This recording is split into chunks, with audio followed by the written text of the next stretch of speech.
नमस्कार दोस्तों, स्वागत है आप सभी का आइडियल एकेडमी के यूट्यूब चैनल पर। आज हम लोग यूपीटीयू या यूपीएसई 2017 सॉल्व करेंगे और इसमें हम लोग फिजिक्स सेक्शन देखेंगे। ये सेशन बहुत इंपॉर्टेंट रहने वाला है फिजिक्स पॉइंट ऑफ व्यू से। तो आइए स्टार्ट करते हैं। सबसे पहला जो क्वेश्चन है वो है a light ray moving in medium 1 of refractive index N1 is incident on refractive index of 2 media and its total internal reflected at the interface. ठीक है, तो इंटरफेस से रिफ्लेक्शन हो रहा है।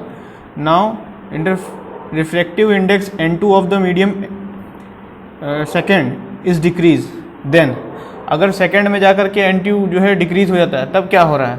देखिए I बराबर होता है IC बराबर होता है sine inverse N2 divide by N1। अगर N2 को डिक्रीज करोगे तो IC डिक्रीज होगा। IC डिक्रीज हो गया मतलब कि I is greater than IC, मतलब IC छोटा हो गया। और जब IC छोटा हो गया तो उसका मतलब क्या हो गया कि उस सिस्टम में अभी भी टोटल इंटरनल रिफ्लेक्शन हो रहा होगा। ठीक है, तो इसका मतलब क्या होगा इसका ऑप्शन होगा C, रे will be still total internally reflected eight interface. ठीक है, अब चलते हैं नेक्स्ट क्वेश्चन की तरफ। नेक्स्ट क्वेश्चन में कह रहा है a light beam consist of 2 types of photon. 2 तरीके के फोटॉन का बना हुआ है। In each type photon has energy 2 electronic volt and in other type each photon has electron energy 3 electronic volt। ठीक है, तो एक में इतना है एक में इतना है। the light beam is incident on a photoelectric material made up of work function 1 electronic volt, मतलब वर्क फंक्शन दिया हुआ है तो मैक्सिमम काइनेटिक एनर्जी निकालना है। ठीक है, तो मैक्सिमम काइनेटिक एनर्जी का वैल्यू क्या होगा। काइनेटिक एनर्जी का वैल्यू होगा, मैक्सिमम काइनेटिक एनर्जी का मतलब हो गया कि H न्यू मैक्सिमम में से कितना हमारा वर्क फंक्शन है वो सब हम निकाल देंगे।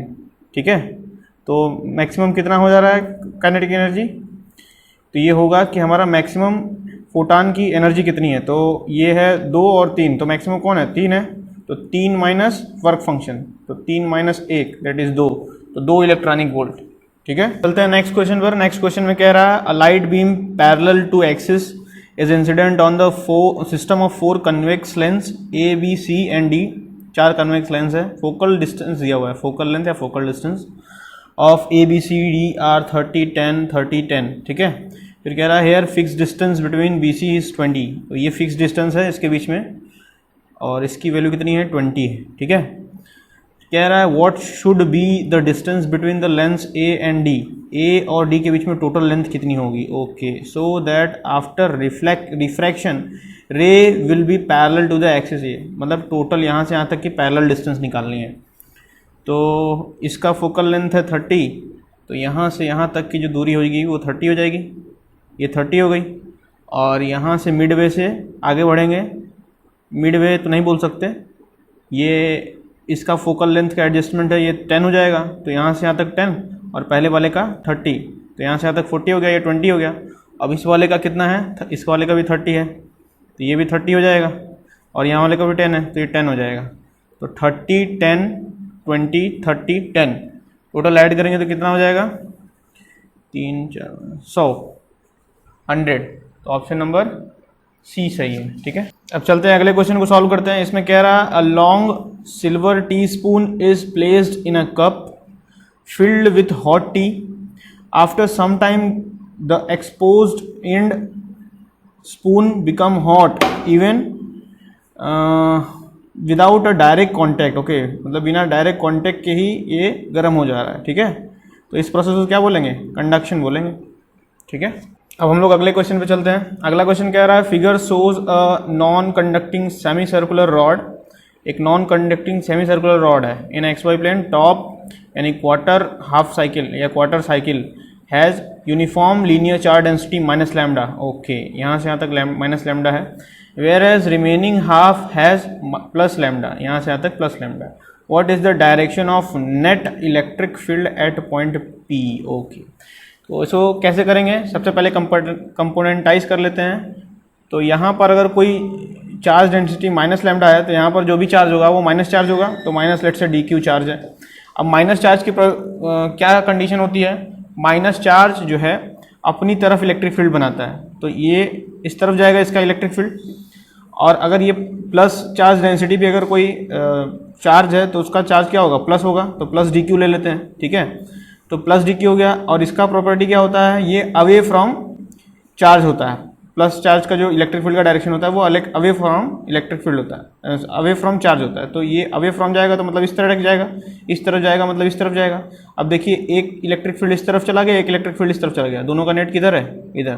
तो आप क्या कहेंगे कि जो नेट इलेक्ट्रिक फील्ड है वो वाई डायरेक्शन में होगा, तो along positive Y direction. Okay, अब चलते हैं नेक्स्ट क्वेश्चन पर। नेक्स्ट क्वेश्चन में कह रहा है bead of mass m can slide without friction on a fixed circular horizontal ring of radius 3r having a center at the point C। point C पर इनका सेंटर है। तो फिर कह रहा है कि the bead is attached to one of the end of spring। Okay, फिर कह रहा है of spring constant के natural length of spring is r and the other end of the spring is fixed at O। ठीक है, natural length कितना है, r है। तो फिर कह रहा है कि bead is release from position A position से इसको रिलीज कर दिया। What will be the kinetic energy of the bead when it reaches at the point B. तो इसका एनर्जी कंजर्वेशन कराना पड़ेगा, तो इसको ऐसे सॉल्व करेंगे आप। तो इसको ऐसे सॉल्व करेंगे आप, kinetic energy initial plus kinetic energy initial potential energy initial is equals to kinetic energy initial plus potential energy, kinetic energy final plus potential energy final. ठीक है, मतलब initial energy equals to final energy हमने कर दिया। तो अब क्या करेंगे, इनिशियली तो कोई काइनेटिक एनर्जी थी नहीं तो जीरो, पोटेंशियल कितना है, हाफ के एक्स स्क्वायर होता है ना, तो यहाँ पे चेंज कितना हो रहा है, हाफ के एक्स इंटू डेल्टा एक्स, तो हाफ के इंटू डेल्टा एक्स स्क्वायर, तो हाफ के और जीरो टू ए, और पहले क्या था इतना। ठीक है, तो ये काइनेटिक एनर्जी फाइनल हो जाएगी इसकी, और plus half K O B minus R square. फिर इसमें कह सकते हैं कि 1 अपॉन ये हो जाएगा 5r minus R whole square is equals to kinetic energy final, और plus 1/2 K of r minus R. सबकी वैल्यू मैंने खाली पुट कर दी है। तो जब आप इसको सॉल्व करोगे तो यहाँ पे 4r स्क्वायर हो जाएगा, और ये तो ख़त्म हो जाएगा, तो के एफ की वैल्यू कितनी आएगी, और इसको स्क्वायर करोगे तो 16 हो जाएगा, 16 का 2 से डिवाइड करोगे तो 8 हो जाएगा। तो K F final is equals to 8 K are square. तो इसका ऑप्शन हो जाएगा डी करेक्ट। अब चलते हैं नेक्स्ट क्वेश्चन पर। कह रहा है total electrostatic energy stored in both the capacitors. इसमें टोटल एनर्जी कितना स्टोर्ड है, देखिए इस पॉइंट से अगर आप ध्यान से देखेंगे इस पॉइंट तक, तो ये दोनों कैपेसिटर सीरीज में लगे हुए हैं। सीरीज में जो कैपेसिटेंस आता है वो इक्विवेलेंट कैपेसिटेंस आता है C1 C2 और divide by C1 plus C2। तो इसको निकालिएगा, और आपको किस में पुट करना है, एनर्जी निकालना है, तो half C net V square. ठीक है, तो ऐसा करेंगे आप तो आपको आंसर कितना आएगा, 9 माइक्रो जूल आएगा। ठीक, तो ऑप्शन नंबर बी सही हो जाएगा। अब चलते हैं नेक्स्ट क्वेश्चन की तरफ। नेक्स्ट क्वेश्चन में कह रहा है gravitational force act on a particle due to fix uniform solid sphere. तो इस पे एक्ट कर रहा है। फिर कह रहा है नेग्लेक्ट अदर फोर्स, सारे फोर्सेस को नेग्लेक्ट करना है। देन द पार्टिकल क्या करेगा, always moves in a radial direction, always move in a circular experience. अच्छा ठीक, always moves normal to the, ठीक है, ये सही हो जाएगा। कारण इसका क्या है, चाहे वो कोई भी पैथ को ट्रैवर्स कर रहा हो, उसका फोर्स हमेशा उसके सेंटर ऑफ स्फीयर पे ही आता है। तो ये ऑप्शन बी सही हो जाएगा। ठीक है, always move normal to the radial direction. ठीक है, अब चलते हैं नेक्स्ट क्वेश्चन पर। नेक्स्ट क्वेश्चन में कह रहा है a block perform simple harmonic motion with equilibrium point x equals to 0। The graph of acceleration of the block as a function of time is shown. ये दिया हुआ है। ठीक है, ये नेगेटिवली स्टार्ट हो रहा है, मतलब साइन का इन्वर्स है। फिर कह रहा है which of the following system is correct about the block. ये साइन का उल्टा ग्राफ है ना, साइन का। तो इसमें हमें क्या निकालना है कि ग्राफ ऑफ एक्सेलरेशन के हिसाब से ग्राफ दिया हुआ है, तो इसका हम वेलोसिटी ग्राफ निकालेंगे तो कैसे बनेगा, इसको डिफरेंशिएट करेंगे तो कैसे बनेगा। अगर मान लीजिए ये एक एक्सिस है तो मैं डायरेक्ट पॉइंट लोकेशन कर दे रहा हूँ। ये जो है टी इक्वल्स टू 3 ले लेता हूँ इसको मैं, और ये ले लेता हूँ टी इक्वल्स टू 0 2 4 ले लेता हूँ, और एक पॉइंट ले लेता हूँ टी इक्वल्स टू 1 पर। तो टी इक्वल्स टू 1 पर क्या हो रहा होगा, टी इक्वल्स टू 1 पर जो हाई एम्पलीट्यूड होगा वो मैक्सिमम होगा +1, मतलब +1 ए हो जाएगा। तो यहाँ पे लेकिन वेलोसिटी कितना होगा, 0 होगा। सिमिलरली इन पॉइंट्स पे क्या हो रहा होगा, x इज इक्वल्स टू 0 हो रहा होगा, तो v मैक्सिमम हो रहा होगा, ठीक है। और इस पॉइंट पे क्या हो रहा होगा, x जो है, देखिए इस पॉइंट पे क्या हो रहा है, x जो है -a हो जाएगा, ठीक है। तो -a हो जाएगा तो क्या होगा, वेलोसिटी उसकी 0 हो जाएगी, ठीक है। तो जिन लोगों ने SHM पढ़ा होगा ये उसी कंसेप्ट पे बेस है, ठीक है। उम्मीद करता हूँ आप लोगों ने SSM पढ़ा हुआ है। और उसके बाद यहाँ से क्या पता चल रहा है कि स्पीड मैक्सिमम कहाँ है, स्पीड मैक्सिमम है 0 2 और 4 सेकंड पर। तो 0 2 और 4 सेकंड पे ऑप्शन जो सही बैठेगा वो बैठेगा 3, तो तीसरा ऑप्शन सही है इसमें, ठीक है। अब चलते हैं नेक्स्ट क्वेश्चन पर। नेक्स्ट क्वेश्चन में कह रहा है कि there are 2 identical spring each of spring constant K, ठीक है। फिर कह रहा है here spring pulley and rods are massless. फिर कह रहा है block has mass m, okay. फिर कह रहा है what is the extension of spring at equilibrium. तो इक्विलिब्रियम पे क्या हो रहा होगा, तो इसका पहले FBD बना देते हैं, ठीक है। तो ये पुलिया है, तो अगर यहाँ पर mg नीचे डाउनवर्ड हो रहा होगा तो इसमें भी फ्रिक्शनलेस है, तो ये ऊपर जा रहा होगा इस चीज़ को लेकर के, तो यहाँ पर भी mg होगा।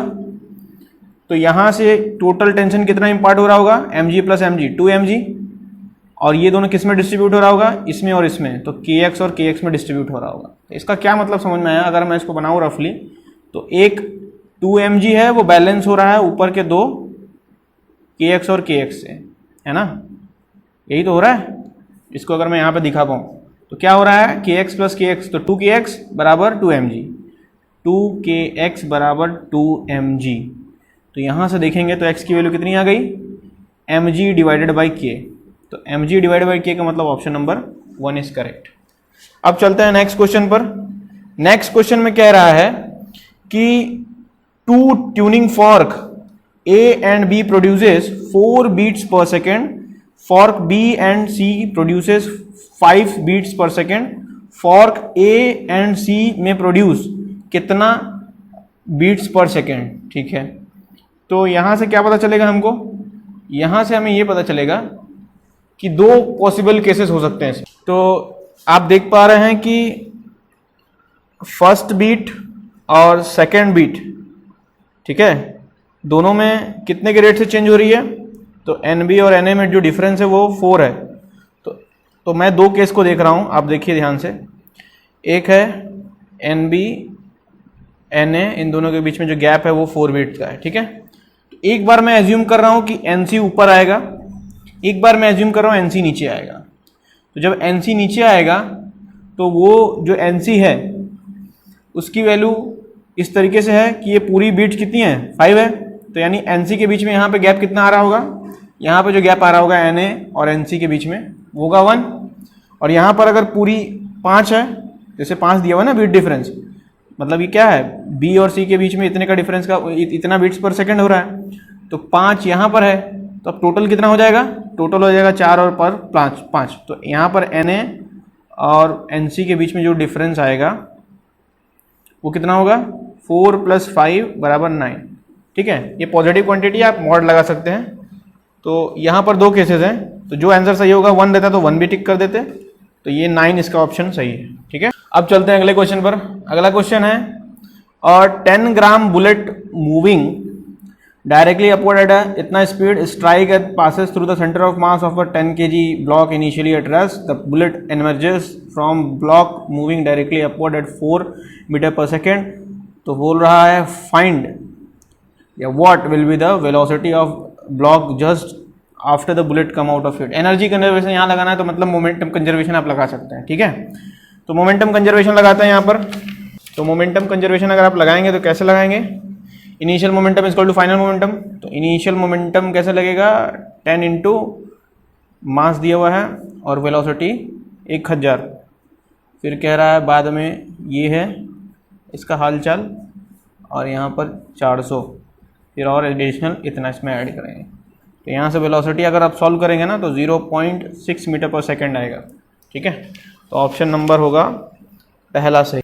तो अगले क्वेश्चन में चलते हैं। अगले क्वेश्चन में कह रहा है कि 2 identical balls P and Q are projected with the same speed in a vertical plane from same point O। इस पॉइंट से रिलीज करते हैं। फिर कह रहा है कि with making projection angle with horizontal is 30 and 60। Okay, 30 and 60।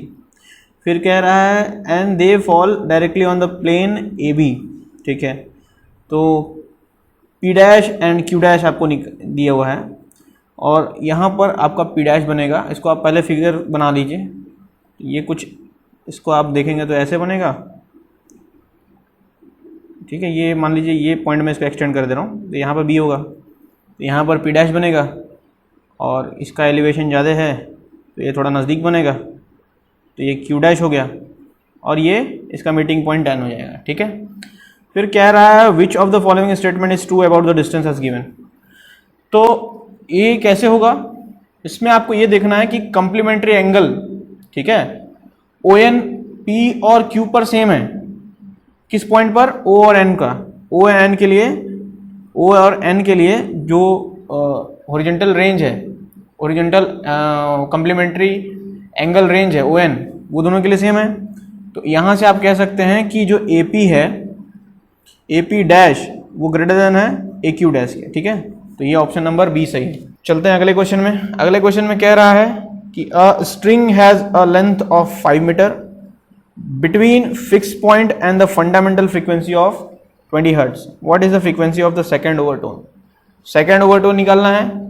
ठीक है, तो क्या हो जाएगा, पहले पे 20 है और 5 मीटर का अंतराल है, तो कितना हो जाएगा, F dash equals to 3FO। ये हो जाएगा 3 मल्टीप्लाई बाई 20 और ये हो जाएगा 60 हर्ट्ज। तो ऑप्शन नंबर डी। चलते हैं अगले क्वेश्चन में। कह रहा है displacement x versus T square graph is shown for a particle, acceleration of the particle is what. Acceleration निकालना है। तो एक्सेलरेशन का मतलब क्या होता है, एक्सेलरेशन का मतलब हो गया, यहाँ से पहले आपको देखना पड़ेगा ये x और t का ग्राफ, टी स्क्वायर का टाइम है का ग्राफ है, तो यहाँ से स्लोप निकालोगे तो कितना हो जाएगा, x is equals to slope of T square. तो अगर आप टी स्क्वायर का स्लोप निकालोगे तो कितना आएगा, ये हो जाएगा आपका। तो इसकी ग्राफ की जो इन्फॉर्मेशन है यहाँ से क्या पता चल रहा है, इसका स्लोप कितना है, 2 डिवाइड बाई 1। तो x equals to slope times the graph होगा, y एक्स एक्सिस ग्राफ, तो टी स्क्वायर, तो स्लोप कितना हो गया 2 है और ये कितना है टी स्क्वायर। अब हमको क्या करना है, एक्सेलरेशन निकालना। तो एक्सेलरेशन होता है डबल डिफरेंशिएशन ऑफ x। ठीक है, तो ये कितना आएगा 4। तो ऑप्शन नंबर बी इज। चलते हैं नेक्स्ट क्वेश्चन पर। नेक्स्ट क्वेश्चन में कह रहा है for the given LR circuit growth of current as a function of time t is shown in the graph. फिर कह रहा है which of the following option represent value of time constant most closely to the circuit.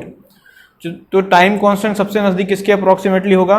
तो approximately कैसे पता करेंगे आप, तो आपको ये पता होना चाहिए कि एक टाइम कांस्टेंट जो होता है 63% change occur in value of current होता है। ठीक है, तो आप कहना चाहें तो आप कह सकते हैं कि 63% ऑफ मैक्सिमम करंट इज 1.26। ठीक है, तो यहाँ से आपको क्या पता चलेगा कि स्लाइटली ग्रेटर देन 0.9 सेकेंड पे ये हो रहा है, तो आप कह सकते हैं कि लगभग 1 सेकेंड पे ये हो जाएगा। तो इसका टाइम कांस्टेंट कितना होगा, 1 सेकेंड। ठीक है, चलते हैं आगे नेक्स्ट क्वेश्चन पर। नेक्स्ट क्वेश्चन में दे रहा है radii of 2 conducting circular loops are B and A. Okay, फिर कह रहा है B is much greater than A, centre of both loops कंसाइड।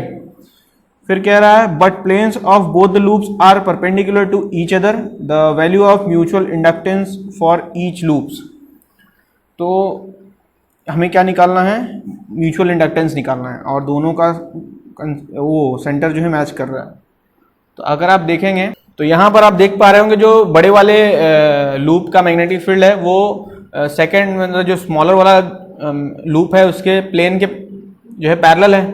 तो यहाँ से आपको क्या पता चल जाएगा, लार्जर लूप के कारण मैग्नेटिक फ्लक्स जो लिंक हो रहा है स्मॉलर लूप में वो कितना है, 0 है। तो यहाँ पे म्यूचुअल इंडक्शन बनेगा ही नहीं, दैट इज 0। चलते हैं नेक्स्ट क्वेश्चन में।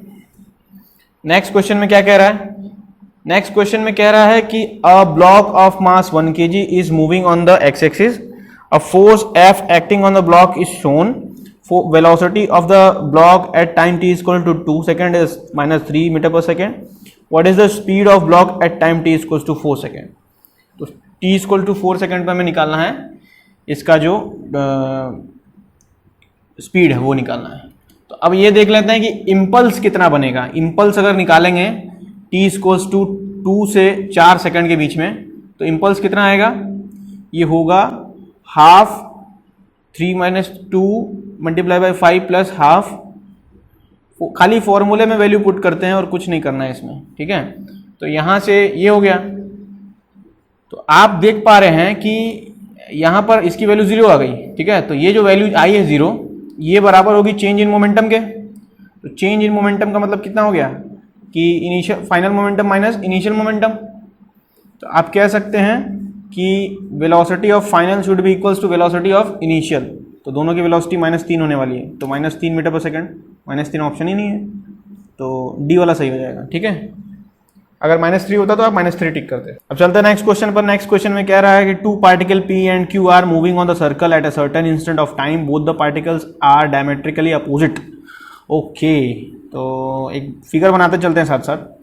तो डायमेट्रिकल अपोजिट का मतलब क्या हो गया, लेट्स से एक पार्टिकल यहाँ था, एक पार्टिकल यहाँ था। तो अब इसमें कह रहा है कि P is a tangent of acceleration. Okay, तो टेंजेंट ऑफ एक्सेलरेशन इस पॉइंट पे ले लेते हैं, और सेंट्रीपिटल एक्सेलरेशन इज 5, सेंट्रीपिटल तो इनवर्ड होगा।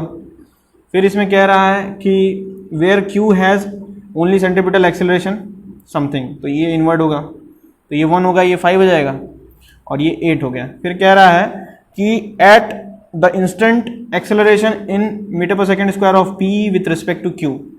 तो आपको क्या निकालना है, एक्सेलरेशन निकालना है P का विथ रिस्पेक्ट टू Q से। तो आपको यहाँ पे थोड़ी सी वेक्टर जो है देखनी पड़ेगी, ठीक है। तो वेक्टर ज्योमेट्री आपको आती होगी तो आप इस क्वेश्चन को कर लेंगे। तो इसमें हो जाएगा क्या कि एक्सेलरेशन ऑफ Q इस पार्टिकल का कितना हो जाएगा, पार्टिकल जो Q है, पार्टिकल Q शायद यहाँ है, हाँ ठीक, पार्टिकल Q यहाँ है, तो Q अगर ये है तो ये P होगा।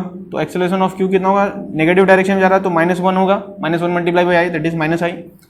तो AP का कितना होगा, ये हो जाएगा 5i, x डायरेक्शन में +5 है ना, और ऊपर के डायरेक्शन में जाएगा तो 8j।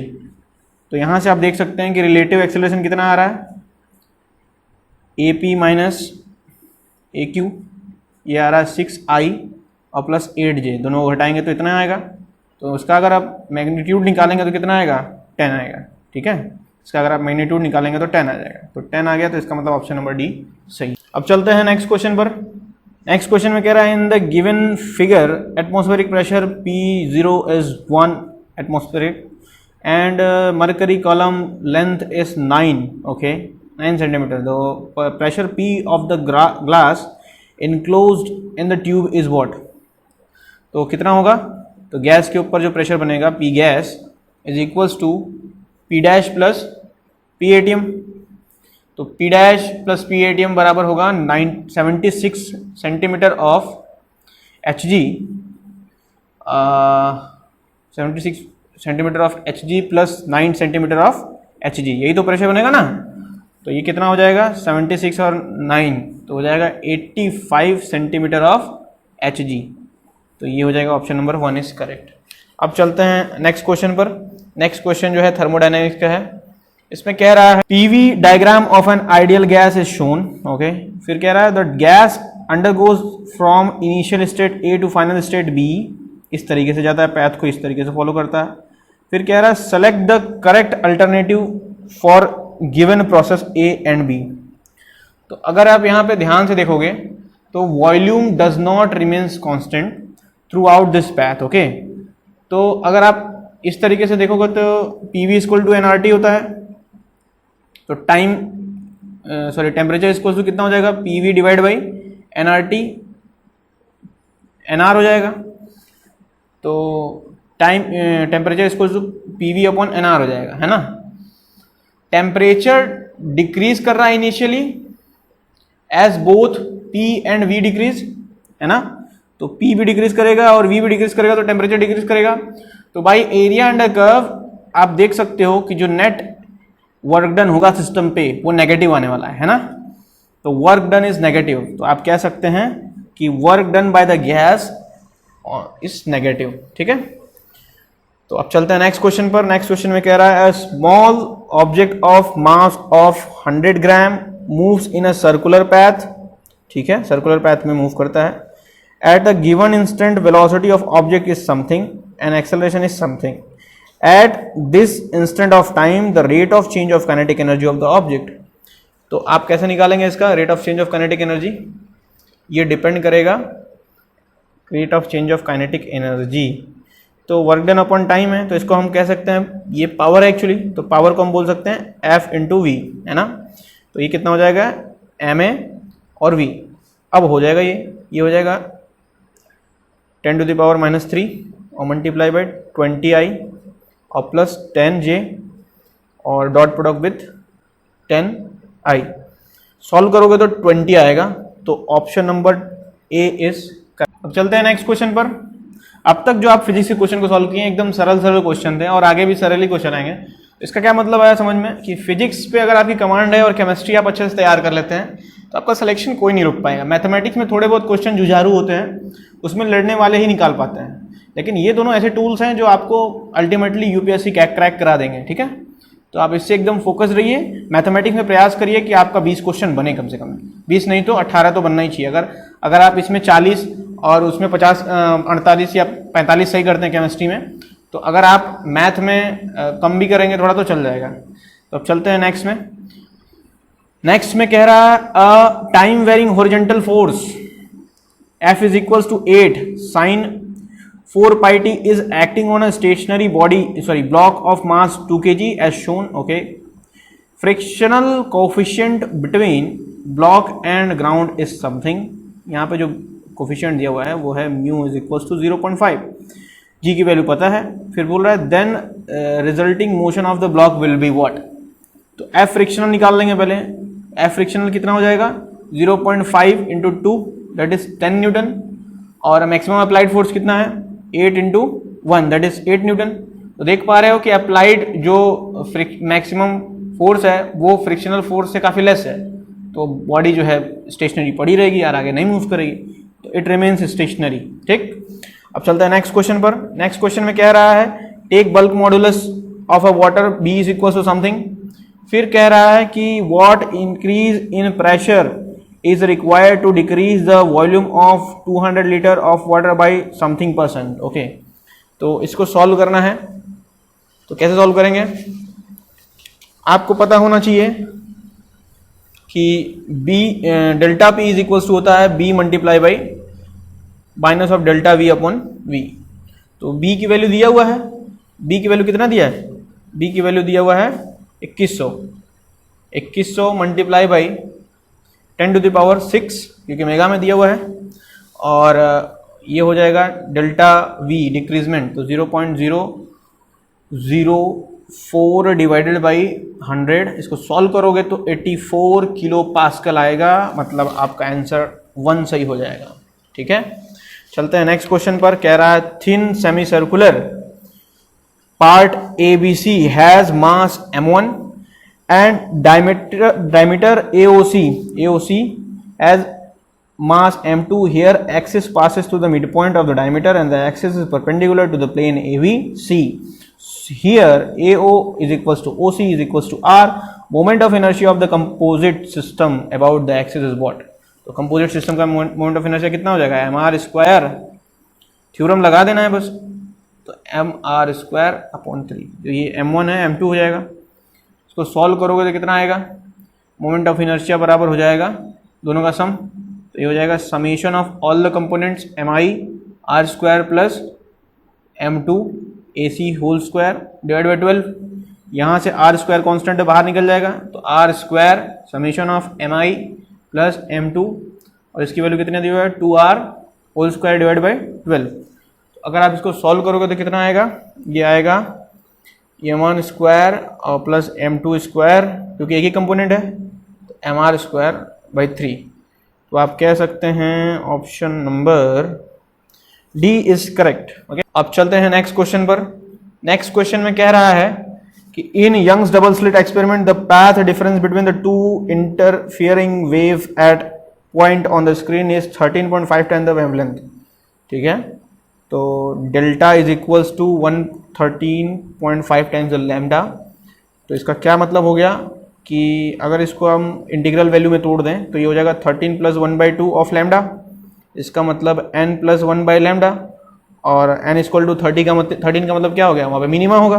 तो मिनिमा होगा तो मतलब डार्क स्पॉट मिलेगा। तो नेक्स्ट क्वेश्चन पर, नेक्स्ट क्वेश्चन में कह रहा है a ball having velocity v towards right move कर रहा है। उसके बाद कह रहा है and having angular velocity clockwise approaches the wall. ठीक है, मतलब एंगुलर वेलोसिटी ओमेगा है और ये v है।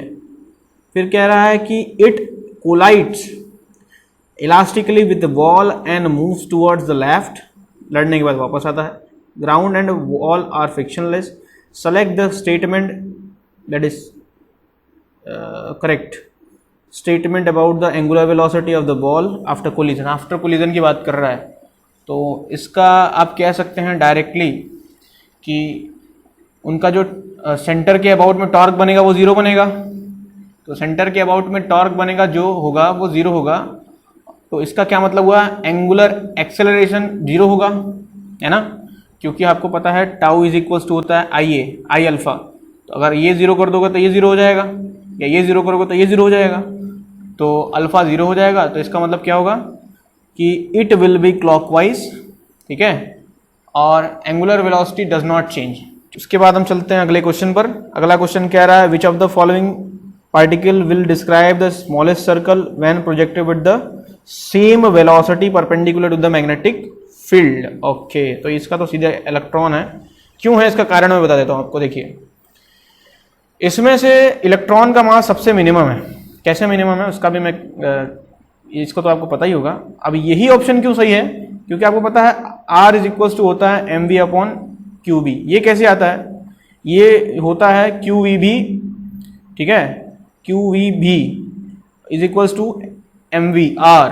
ठीक है, तो आप कह सकते हैं ये कहाँ से रिलेशन आया है, ये आप टॉपिक पढ़े होंगे साइक्लोट्रॉन, वहाँ से रिलेशन डिराइव्ड है।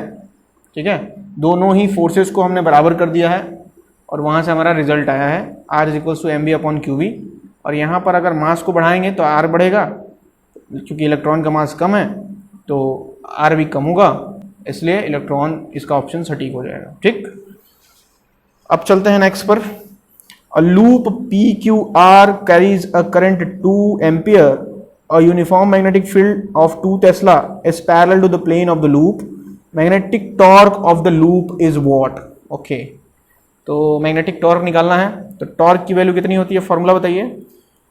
IAB साइन थीटा होता है, तो थीटा यहाँ पे कितना होगा, परपेंडिकुलर आ जाएगा, इसमें पैरेलल दिया हुआ है तो हॉरिजॉन्टल 3G डायरेक्शन में जाएंगे तो आप वहाँ पे एंगल कितना आएगा, 90 डिग्री। सॉल्व करेंगे तो 2 multiply by 1/2 multiply by 2 multiply by 2 multiply by 2 that is 8 newton metre. Okay, तो option number C is correct.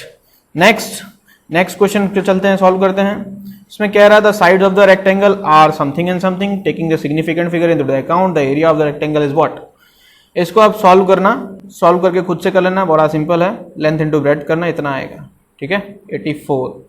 फिर कह रहा है कि 31वां आपको सॉल्व करना है। 31वां कैसे करेंगे, 31वां सॉल्व करने के लिए आपको कह रहा है steady state charge on 3 microfarad capacitor is what. तो इसका आपको डायग्राम बनाना पड़ेगा। डायग्राम आप कैसे बनाएंगे, देखिए, अगर मैं इस पॉइंट को कंसिडर करूं और अच्छे से अगर आपको एक्सप्लेन करने के लिए इसको फिर से बनाया जाए कि ऐसे समझ लेंगे, ऐसे ही समझ सकते हैं। देखिए, अगर यहाँ पे करंट I आ रहा होगा तो यही करंट जाएगा, है ना, क्योंकि ये इसके बैक एंड फोर्थ सिस्टम पे है, तो ये करंट आगे बढ़ता जाएगा बढ़ता जाएगा बढ़ता जाएगा, तो यहाँ पे I आएगा, है ना। इसको अगर आप देखें 3D डायरेक्शन में तो ये इस तरीके से है, नहीं तो मैं फिगर बना ही देता हूँ। तो ये कुछ ऐसा है, ठीक है, तो ये हो जाएगा यहाँ पर ये, और यहाँ एक रेजिस्टेंस लग गया और दोनों को मिलकर ग्राउंड कर दिया है। तो 6 ओम है, यहाँ 3 माइक्रोफैरड है और ये 6 माइक्रोफैरड, और ये 3 ओम है। तो यहाँ से अगर आप करंट निकालेंगे तो आएगा 18, मतलब voltage divide by 6 + 6 that is 1.5 ampere, इसको सॉल्व करेंगे तो। और वोल्टेज V2 आएगा आपका R2I, इसका वैल्यू आ जाएगा 9 वोल्ट। और चार्ज कितना आएगा दैट इज CV, तो 9 वोल्ट बराबर CV करेंगे तो C की वैल्यू दिया हुआ है, V की वैल्यू अगर आप निकाल लिए हैं तो Q की वैल्यू आएगा आपका कितना 27 माइक्रोफैराड। ठीक है, कैसे निकाले हैं, यहाँ पर हमारा वोल्टेज दिया हुआ था और नेट कैपेसिटेंस निकाले हैं, तो यहाँ से हमारा Q = CV आ गया। तो 27 माइक्रोफैराड, माइक्रो कैपेसिटेंस या माइक्रोफैराड भी बोल सकते हैं। ठीक है, तो 27 माइक्रोफैराड आ गया, तो ये ऑप्शन नंबर C सही होगा। ठीक है, अब चलते हैं नेक्स्ट क्वेश्चन पर। इसमें कह रहा है कि consider one dimensional motion of a particle, velocity v versus time is shown, which graph is the most appropriate for the displacement x versus time. तो इसका ऑप्शन बी होगा। बी क्यों होगा, क्योंकि इनिशियल वेलोसिटी देखिए कांस्टेंट है और इसका जो स्लोप है वो कांस्टेंट होगा, इनफाइनाइट होगा, है ना। तो इसका क्या मतलब हुआ कि फाइनल वेलोसिटी बिकम 0, है ना। तो xt, क्योंकि यहाँ पर जो स्लोप बन रहा है xt का वो नेगेटिव 0 आ रहा है। ठीक है, तो यहाँ पे इसका जो स्लोप आएगा वो 0 आएगा, है। Hence slope of xt graph become 0। ठीक है, तो ऑप्शन नंबर बी इज सही है। और फिर आप चलते हैं नेक्स्ट क्वेश्चन पर। नेक्स्ट क्वेश्चन में कह रहा है an object of mass 26 kg floats in air and it is in equilibrium, air density is something, the volume of object is what. Volume निकालना है, तो यहाँ पर आप क्या करोगे, यहाँ पर आप mg बराबर ρVg लगा दोगे। तो यहाँ पर आपको मास दिया हुआ है तो आप पता करेंगे तो कितना आएगा, यहाँ पर 26 ग्राम या kg, है ना। तो 26 = हो जाएगा 1.3 Vg, और g की वैल्यू पुटअप करने पे v की वैल्यू कितनी आएगी 20 मीटर क्यूब आएगी। तो option number C is correct. चलते हैं नेक्स्ट क्वेश्चन पर। नेक्स्ट क्वेश्चन में कह रहा है कि इसको पढ़ते हैं। In the given circuit cell E has an internal resistance of R is equal to something, which what is the value of capital R so that the power delivered to the resistor R is maximum। okay, तो आप इसको solve करने से पहले इसको सीधा कर लीजिए। तो सीधा करेंगे तो आपको सर्किट ज़्यादा अच्छा दिखाई देगा। तो ये हो जाएगा कैपिटल R, और यहाँ पर एक R है और एक वोल्टेज सोर्स है, फिर एक रेजिस्टेंस है और फिर एक करंट वोल्टेज सोर्स है ना। तो ये एलिमेंट पे हमको फोकस करना है, ये एलिमेंट हमारा की है यहाँ पर। आप ध्यान से देखो, equivalent internal resistance of equivalent cell across the resistance R is equal to कितना हो जाएगा 2 और +3 5 हो जाएगा। हेंस पावर डिलीवर्ड कितना हो जाएगा, पावर डिलीवर्ड हो जाएगा R पर वो मैक्सिमम होगा जब R ये इक्विवेलेंट बराबर होगा R से। ठीक है, तो मैक्सिमम R की जो कंडीशन होती है, एक्चुअली इसका बड़ा कॉन्सेप्ट है आगे। वहाँ पर क्या होता है, हम लोग जो रेजिस्टेंस को निकालना रहता है, जो मैक्सिमम अगर मैक्सिमम पावर है तो उस कंडीशन में जो अप्लाइड रेजिस्टेंस होगा लोड पर, वो लोड का जो वैल्यू होगा वो इक्विवेलेंट होगा किसके, कि सर्किट में टोटल नेट इम्पीडेंस कितना आ रहा है उस दोनों पॉइंट पर जहाँ पे हमने नया लोड लगाया। तो R इक्वल्स हो जाएगा 5 ओम। क्यों, क्योंकि इन दोनों को ऐड करा और जिस पर हमको R लगाना है इसके अक्रॉस में कितना आ रहा है, अगर इसको शॉर्ट कर देंगे तो ये हो जाएगा 3 और 2 5, तो 5 ओम। ठीक है, चलते हैं नेक्स्ट पर। तो इसका देखेंगे तो कितना आएगा, 2 cylindrical rod A and B, इसका ऑप्शन 5 सही है। तो 2 cylindrical rod A and B have the same resistivity and the same length. Diameter of rod A is twice at the diameter of rod B. Ratio of voltage change between या across A and B what B, कितना होगा ratio of voltage change, voltage drop across rod A and rod B। Okay, तो यहाँ से हम क्या निकालेंगे, पहले रेजिस्टेंस निकाल लेते हैं। ये होता है रो L अपॉन A होता है तो पाई R स्क्वायर, तो पाई 2R स्क्वायर हो जाएगा, और एक कितना हो जाएगा, एक होगा जैसे R1 और R2, और इसको A लिख लो क्योंकि एक एलिमेंट A है एक B है। ये हो जाएगा आपका rho L upon pi R square, इन दोनों का अगर आप रेशियो करोगे तो 1/4 आएगा, तो ये ऑप्शन नंबर ए सही हो जाएगा। ठीक है, चलता है नेक्स्ट पर। इसमें कह रहा है which of the following material is not ferromagnetic in nature, तो नॉन मैग्नेटिक कौन होता है, एल्यूमिनियम। ठीक है, चलते हैं नेक्स्ट क्वेश्चन पर, इसको पढ़ेंगे, इसको देखेंगे क्या हो रहा है। 3 small masses of masses, ball of masses 1 kg, 2 kg, 3 kg are moving in a plane and their velocity are something something and something, 1 2 3 इसकी वेलोसिटी है। तो total angular momentum of the system of the 3 balls about the point A, किधर है भाई point A, इधर है। ठीक है, at the given instant of time कितना होगा, तो आप क्या करोगे, कंपोनेंटाइज कर लोगे जहां जहां कंपोनेंटाइज करना है। तो नेट एल कितना आएगा, नेट एल आएगा 2 × 2 साइन थीटा साइन 90 और प्लस 3 × 3 साइन 0, और ये अपोजिट डायरेक्शन में लगेगा तो -1 × 1 साइन 90। ठीक है, तो सॉल्व करोगे तो ये कितना आएगा, 8 आएगा और वो 1 हो जाएगा क्योंकि ये 0 हो जाएगा, तो 7 आएगा। तो option number A is correct. चलते हैं 38वें पर। 38वें में क्या कह रहा है समझते हैं। 3 identical resistance are connected to an ideal cell, okay, has shown the total power dissipated on the something is what, total power dissipation कितना होगा, V² r net। तो r net निकाल लो यहाँ पर, r net कितना हो जाएगा, r net हो जाएगा इसका r/2 हो जाएगा और ये r हो जाएगा, तो r + r/2, इसको सॉल्व करोगे तो कितना आएगा, 2V² 3r। तो option number A is correct. चलता है नेक्स्ट क्वेश्चन पर, इसमें लॉजिक डिफाइन करना है और इसका इनपुट निकालना है। तो देखिए यहाँ पर f = 1 चाहिए।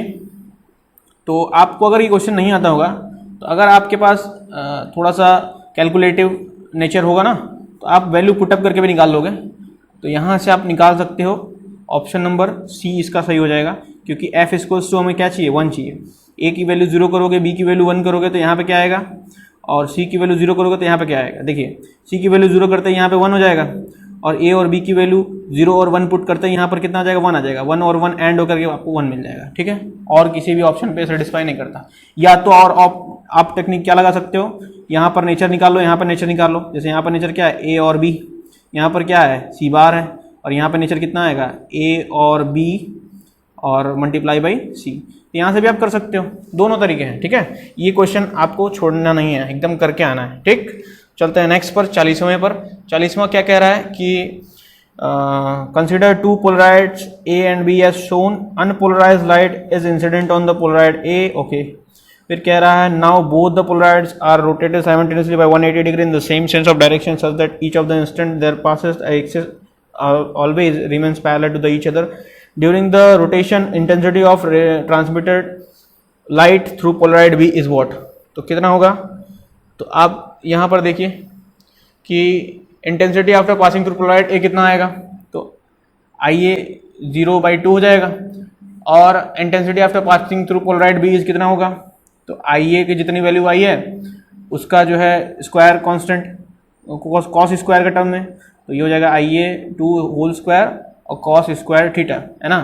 तो आप देख रहे हो यहाँ पे जो थीटा था वो angle between the A and B है। तो यहाँ से आपको क्या पता चल रहा है कि अगर आप थीटा = 0 पुट करो तो आप देख पा रहे होगे कि IA और IB दोनों की वैल्यू IA/2 हो रही है ना, तो ये कांस्टेंट रह जा रही है। तो इसका मतलब क्या होगा, रिमेन सेम है। तो option number D is same, D is सही होगा इसका। तो अब चलते हैं अगला क्वेश्चन में, देखते हैं अगले क्वेश्चन में क्या रहा है।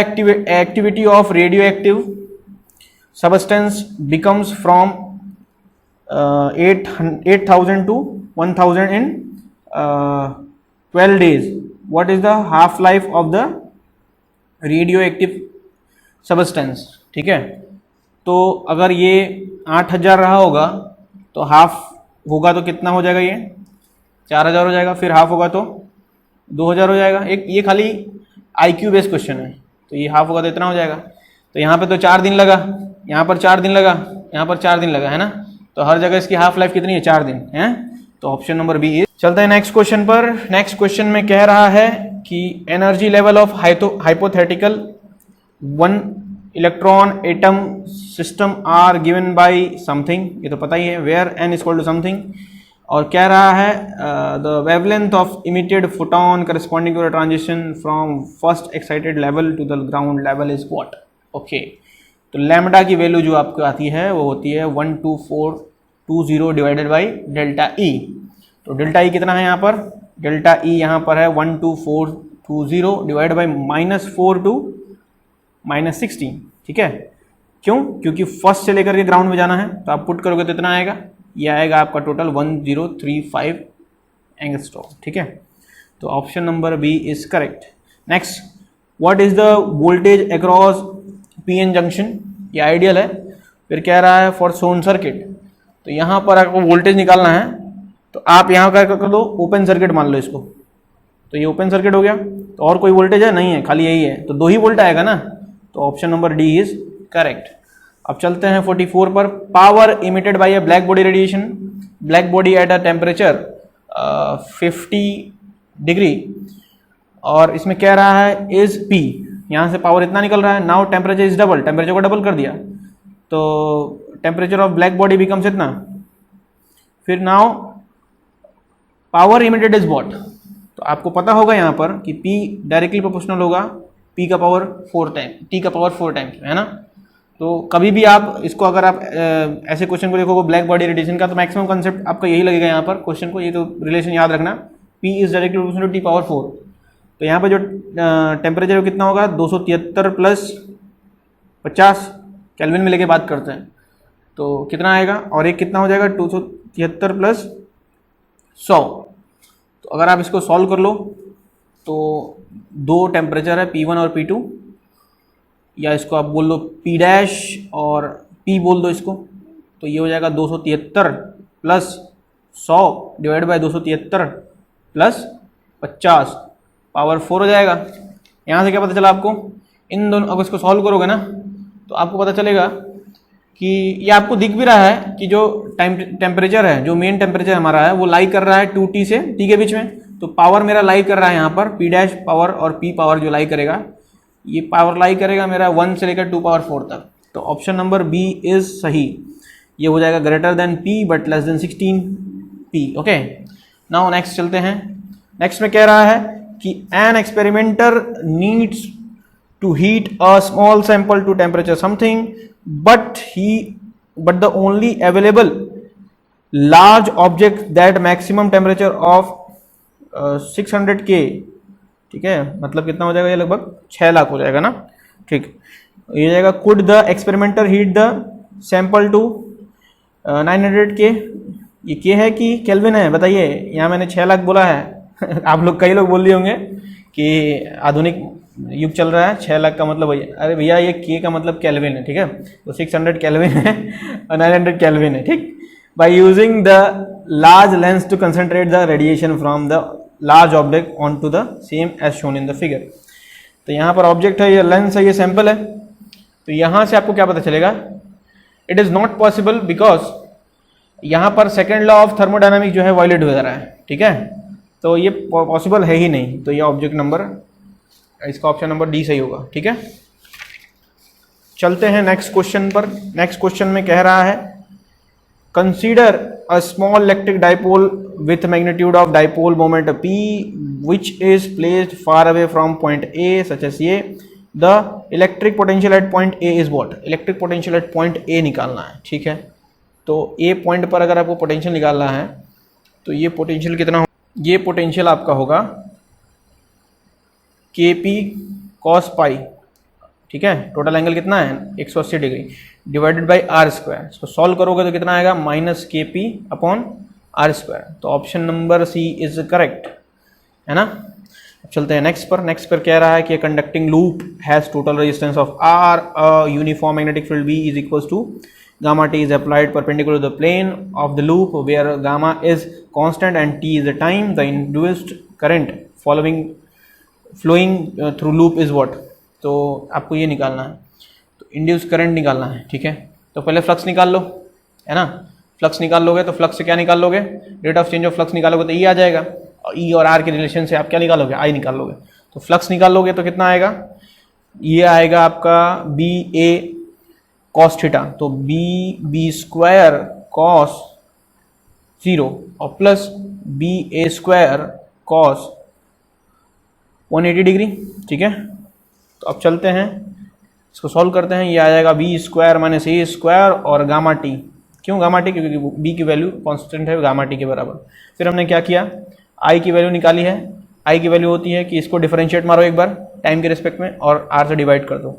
ऐसा करने पर आपका वैल्यू आएगा B square minus A square multiply by gamma divide by R. तो option number C was B correct. ठीक है, चलते हैं आगे।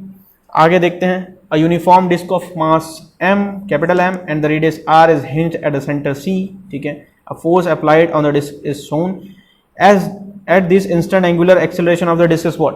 एंगुलर एक्सेलरेशन निकालना है। तो एंगुलर एक्सेलरेशन कैसे निकलेगा? तो यहाँ पे आपको देखना पड़ेगा कि यहाँ पर कंपोनेंटाइज करना पड़ेगा। तो ये आपका नेट फोर्स है, ये जो है आपका नेट फोर्स है, और यहाँ पर 240 है। तो यहाँ पर कितना बनेगा? 120 बनेगा। 120 बनेगा तो 60 जो है इधर और इधर डिवाइड करेगा, तो इक्विवेलेंटली अगर डिवाइड करेंगे तो 30 आएगा। तो ये वाला एंगल 30 आ गया। तो यहाँ पे जब 30 है तो इसके अक्रॉस में कितना बनेगा? F cos 30। ओके, और इस तरफ जाएगा तो कितना बनेगा? एफ साइन 30, है ना। तो परपेंडिकुलर डायरेक्शन में लेते हैं तो tau is equals to I A, और कितना होगा वो? इसको सॉल्व करेंगे तो F sine 30 into R is equals to M R square alpha by 2। तो यहाँ से अल्फा की वैल्यू कितनी आ जाएगी? यहाँ से अल्फा की वैल्यू ये 30 है। ठीक है, यहाँ से अल्फा की वैल्यू आएगी आपकी एफ अपॉन एम आर। ठीक है, चलता है नेक्स्ट क्वेश्चन पर फटाफट। इसमें कह रहा है the velocity of particle is 0 at time T equals to 0, then क्या होगा? तो इसका ऑप्शन नंबर होगा सी सर सही। कैसे सही होगा जी? देखिए, velocity of particle is 0 at time T equal to 0, तो एक्सेलरेशन वहाँ पर क्या होगा? वहाँ पर 0 हो सकता है और 0 जो है, लेकिन वेलोसिटी वहाँ पर 0 इसके लिए हमें पता नहीं है कि नहीं। और acceleration must be 0 at T, ये भी सही है और ये भी सही है। ठीक है, कैसे सही है? कैसे सही है? ये सही है कि ये सही है? ये सही है। क्यों सही है ये? क्योंकि यहाँ पर देखिए ना, मे भी 0 है और यहाँ पे मस्ट भी 0 है।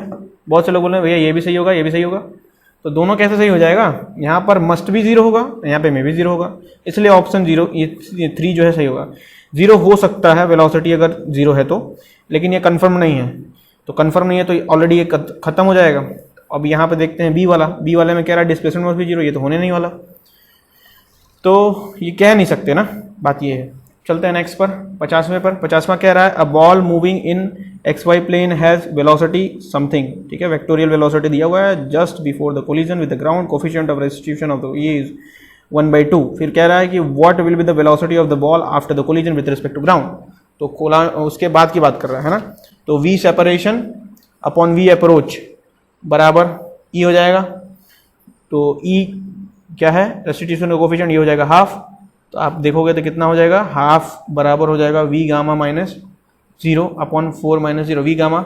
अब वी ए वी बी कुछ भी लेना चाहो ले सकते हो। यहाँ से सॉल्व करोगे तो वी वाई या V gamma is equals to 2 आ जाएगा। तो इस तरीके से आप देख सकते हैं कि हमने यहाँ पर वाई कंपोनेंट निकाल दिया है ना। तो वाई कंपोनेंट निकल दिया, अब एक्स कंपोनेंट चेंज होगा? नहीं चेंज होगा, एक्स कंपोनेंट तो सेम रहने वाला ना। तो इसका क्या मतलब हुआ कि नेट वी कितना आएगा? 4i plus 2j। तो इसका मतलब ऑप्शन कितना होगा? ऑप्शन सी सही होगा। इस तरीके से हमने पूरा वीडियो अच्छे से कंप्लीट किया सारे क्वेश्चन के साथ। उम्मीद करता हूँ ये वीडियो आपको पसंद आया होगा। अगर अच्छा आया है तो जम के लाइक ठोको और ज़्यादा से ज़्यादा वीडियो को शेयर करो ताकि और लोगों का भी यहाँ से भला हो सके। ठीक है, थैंक यू फॉर